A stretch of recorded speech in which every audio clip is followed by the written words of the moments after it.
तो स्टूडेंट, जैसा कि हम लोग हिंदी के पैसेज को इंग्लिश में ट्रांसलेट करने का यह जो सीरीज है इसका स्टडी कर रहे हैं, तो इस सीरीज़ के कुछ वीडियो मैंने आपको पहले ही प्रोवाइड कर दिया है। यदि आपने अभी तक उन्हें वॉच नहीं किया है तो आई बटन पे क्लिक करके पहले आप उन्हें वॉच कर लीजिए।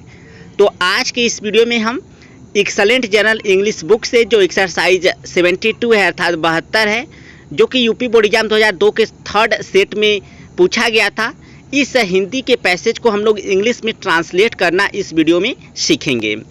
और मैं आपको एक चीज़ और स्पष्ट कर देता हूँ, यदि आप हिंदी के पैसेज को बिल्कुल भी इंग्लिश में ट्रांसलेट नहीं कर पाते हैं तो आई बटन पे क्लिक करके या वीडियो के डिस्क्रिप्शन में जो मैंने लिंक दिया हुआ है प्लेलिस्ट का, उसे एक बार ज़रूर वॉच करें आप, क्योंकि मैंने उस प्लेलिस्ट में कुछ ऐसे इंग्लिश ग्रामर के टॉपिक्स को टीच किया हुआ है जो कि आपके हिंदी के पैसेज को इंग्लिश में ट्रांसलेट करने में काफ़ी हेल्प करेंगे। तो एक बार आप ज़रूर उस प्लेलिस्ट में जो मैंने वीडियो आपको प्रोवाइड किया है उन्हें ज़रूर वॉच कर लीजिएगा। और यदि आप इंग्लिश का कंप्लीट प्रिपरेशन करना चाहते हैं यूपी बोर्ड एग्जाम 2021 के लिए, तो हमारे चैनल के प्लेलिस्ट में जाइए, आपको इंग्लिश का पूरा प्रिपरेशन देखने को मिल जाएगा। तो चलिए बगैर समय वेस्ट किए हम लोग एक्सरसाइज 72 अर्थात 72 में जो हिंदी का पैसेज दिया गया है उसे इंग्लिश में ट्रांसलेट करना सीख लेते हैं। तो जैसा कि देख सकते हैं यहाँ पर मैंने हिंदी का पैसेज लिखा है। एक बार दिल्ली के निकट एक गांव में महमूद गजनवी अपने सरदारों के साथ बैठा हुआ था। वंस महमूद गजनवी, वंस मतलब एक बार, महमूद गजनवी मतलब महमूद गजनवी, वाज सिटिंग बैठा हुआ था, विथ हिज नाइट्स अपने सरदारों के साथ या योद्धाओं के साथ, इन अ विलेज एक गांव में, नियर टू दिल्ली दिल्ली के निकट। यानी एक बार महमूद गजनवी दिल्ली के निकट एक गांव में अपने सरदारों के साथ बैठा हुआ था। गांव उजड़ा हुआ था। द विलेज वाज डेजर्टेड अर्थात वह गांव सुनसान था या उजड़ा हुआ था। लोग कई महीने पहले अपना सामान लेकर चल दिए थे। People had gone many month एगो, यानी कई महीनों पहले लोग जा चुके थे, विथ दियर लगेज अपने सामान के साथ। तो यहाँ समय दिया गया है, आप चाहो तो पास्ट इंडेफिनिट टेंस में लिख सकते हो, तो इस तरह से लिखना होगा, पीपल लेफ्ट मेनी मंथ एगो विथ दियर लगेज, ऐसे भी आप लिख सकते हैं। तो फिलहाल मैंने लिखा है people had gone many month एगो, यानी लोग कई महीने पहले जा चुके थे, विथ दियर लगेज अपने सामान के साथ। इसके बाद है यहाँ किसी मनुष्य व जानवर को न पाने से महमूद को आश्चर्य हो रहा था। महमूद व सरप्राइज, महमूद आश्चर्यचकित था, नॉट टू फाइंड न पाकर, एनी मैन किसी व्यक्ति को, और एनिमल अथवा जानवर को, हियर मतलब यहाँ, यानी महमूद यहाँ किसी व्यक्ति अथवा जानवर को न पाकर आश्चर्यचकित था या आश्चर्यचकित हो रहा था। इसके बाद आगे बढ़ते हैं। थोड़ी देर में उसकी दृष्टि उन उल्लुओं के एक जोड़े पर पड़ी। इन अ वाइल, थोड़ी देर में, ही सा अ कपल ऑफ आउल, उसने उल्लू का एक जोड़ा देखा। इसके बाद वे एक खंडहर पर बैठे हुए थे। They were sitting on a desolate place, वे एक उजड़े स्थान पर या फिर खंडहर पर बैठे हुए थे और बातचीत करते हुए मालूम पड़ते थे। एंड अपीयर्ड, और दिखते थे, टू बी टॉकिंग बात करते हुए, और बात करते हुए दिखाई देते थे या मालूम पड़ते थे।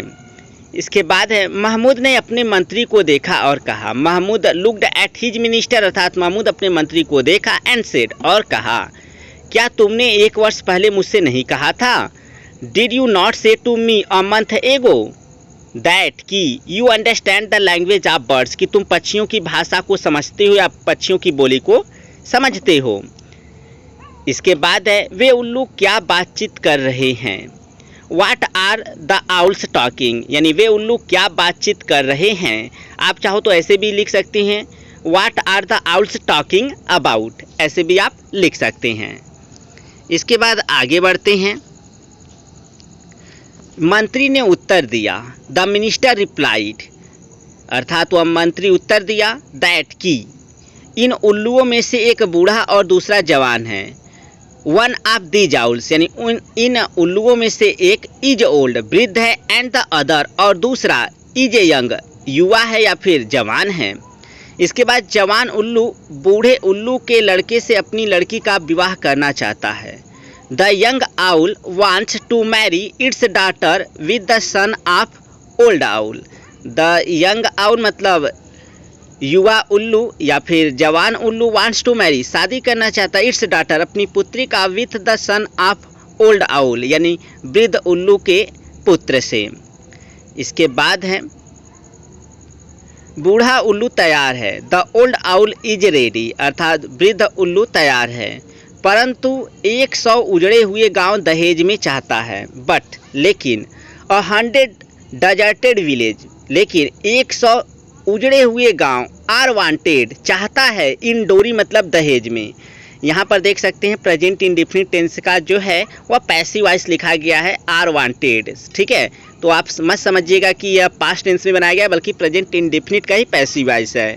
But 100 deserted village are wanted in dowry, लेकिन 1000 उजड़े हुए गांव दहेज में चाहता है।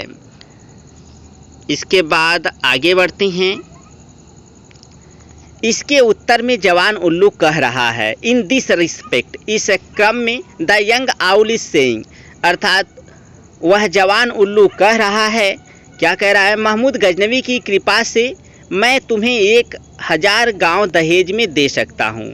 I can give you 1000 village, मैं आपको 1000 गांव दे सकता हूँ। इन डोरी मतलब दहेज में, by the grace of Mahmud Ghaznavi, Mahmud Ghaznavi के कृपा से, ग्रेस कृपा या शान, यानी मैं महमूद गजनवी की कृपा से आपको 1000 गांव दहेज में दे सकता हूँ।